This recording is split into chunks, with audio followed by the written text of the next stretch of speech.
Hoy vamos a hablar de lo que se conoce como ecuación patrimonial o igualdad patrimonial. Hablaremos de los elementos que lo conforman, que son sumamente importantes a la hora de elaborar los estados contables. Muy buenas a todos, ¿cómo están? Ojalá se encuentren muy bien. Esto es Área Contable.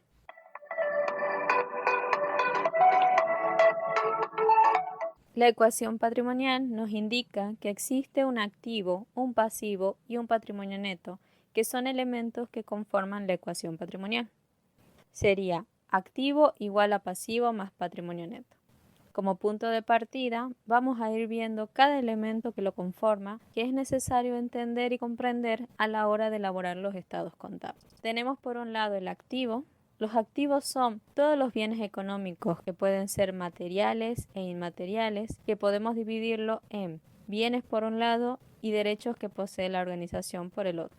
Una de las características para ser considerado un activo es que debe ser propiedad de la organización. Otra de las características es que debe ser otorgable un valor cuantificable en una unidad de medida monetaria. Cuantificable es cuando una persona convierte un fenómeno o elemento en un valor concreto. Tomemos como ejemplo que tenemos una mueblería. No es lo mismo decir que tenemos muchas mesas para la venta que decir hay disponibles 49 mesas a la venta. La primera expresión podría considerarse cualitativa, mientras que la segunda es claramente cuantitativa. Entonces, cuando decimos un valor cuantificable en una unidad de medida monetaria, nos referimos a otorgarle un valor concreto en dinero. Siguiendo con la temática de la mueblería, tenemos una mesa de comedor que cuesta 10.000 pesos.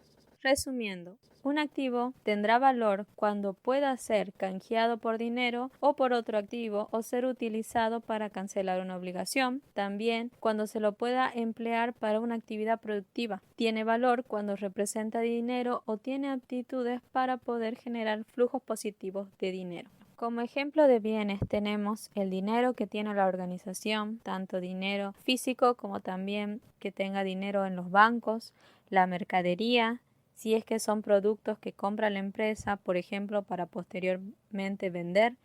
En el caso de la mueblería que tomamos en el ejemplo anterior, podrían ser muebles que se compran para revenderse. Las maquinarias, si es que en vez de comprar los muebles, ellos los fabrican directamente. También podemos tener vehículos que están a nombre de la organización. También podemos tener inmuebles. Y por el otro lado tenemos los derechos que se tiene contra terceros, que son todos aquellos derechos que se pueden exigir. Por ejemplo, los créditos que podemos tener por las ventas, que son derechos que se tienen contra terceros, cuando por ejemplo se vende a crédito. Luego también tenemos los préstamos, que son otorgados. Un empleado que nos solicita un préstamo se le puede otorgar. En este caso, tendría una obligación con nosotros y nosotros tendríamos un crédito a favor. Después pueden existir otro tipo de créditos que no tienen que ver con la actividad principal de la organización, pero por ejemplo, tenemos un galpón que pertenece a la organización, pero como no se lo utiliza, lo tienen en alquiler. Entonces, la persona que alquile tendrá una obligación contra nosotros y nosotros un derecho a cobrar ese alquiler, pero siempre teniendo en cuenta si forma o no parte de la actividad principal del ente. Siguiendo con nuestro ejemplo, en caso de una mueblería no se dedica a la actividad de alquiler de inmuebles. En este caso no formaría parte de su actividad principal. En caso de una inmobiliaria, sí viene a formar parte de su actividad principal. Ahora continuaremos con el resto de la ecuación.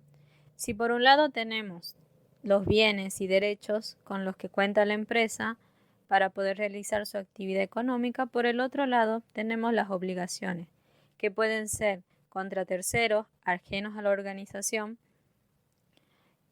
y esto se lo conoce como pasivos, que son todos los derechos que tienen los terceros sobre el activo de la organización.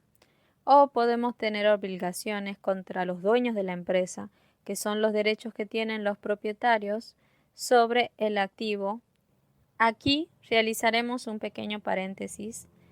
Algo que deben tener en cuenta a la hora de analizar si se tiene un activo, un pasivo, etc., es entender desde qué lado de la transacción van a estar para poder determinar si se tiene un activo, un pasivo, etc.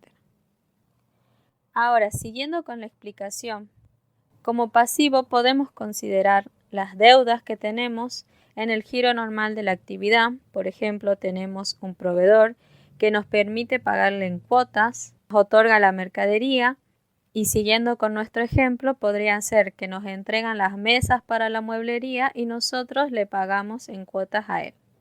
Después tenemos los préstamos bancarios. Nosotros solicitamos un préstamo al banco, el banco nos otorgó el dinero, entonces tenemos una obligación contra el banco y el banco tiene un derecho contra nosotros. El pago que se les realiza a los empleados por la prestación de servicio que tuvieron ellos con nosotros, en este caso nosotros debemos pagarle por el trabajo realizado. También tenemos los impuestos, que es una deuda que contraemos con el Estado. Nosotros le debemos al Estado el pago de estos impuestos, que pueden ser impuestos nacionales, provinciales o municipales. Estos son algunos ejemplos del pasivo que podemos nombrar. A continuación, entraremos al patrimonio neto. Aquí nosotros tenemos la obligación contra los dueños de la empresa. Vienen a ser los dueños quienes realizan los aportes para comenzar la actividad económica, que puede ser dinero, bienes, maquinarias, inmuebles, etc.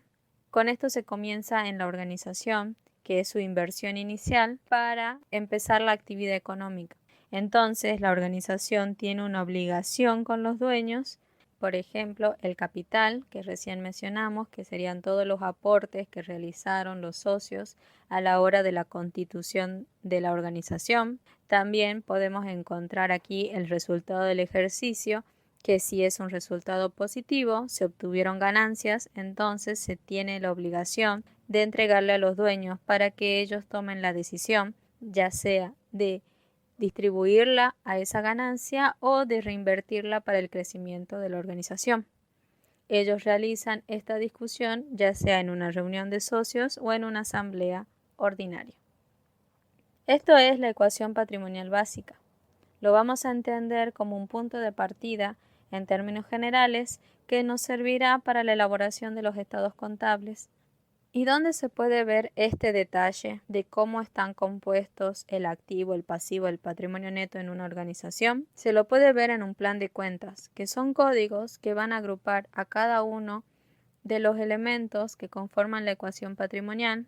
Es una herramienta que permite a la empresa tener de forma ordenada y sistematizada todas las cuentas que conforman a cada elemento de la ecuación patrimonial. ¿Para qué sirve esto? Para realizar la registración contable de las operaciones de una forma homogénea, según dónde deban corresponder y ubicarse cada una, dependiendo del elemento al cual formen parte. Algo al tener en cuenta es que la ecuación patrimonial no es estática o no es estática cuando se tiene una organización en marcha, sino que es una ecuación dinámica. Esto quiere decir que se encuentra en un constante cambio o variación. Es decir, la estructura patrimonial puede sufrir distintos cambios.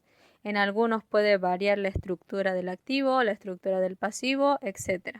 O puede no alterarse y mantenerse la igualdad patrimonial. Esto se lo conoce como variación patrimonial. Son todos aquellos que reflejan un cambio en el patrimonio de la empresa de una forma ya sea cualitativa o una forma cuantitativa, según la naturaleza propia de la actividad o el hecho económico que haya sucedido.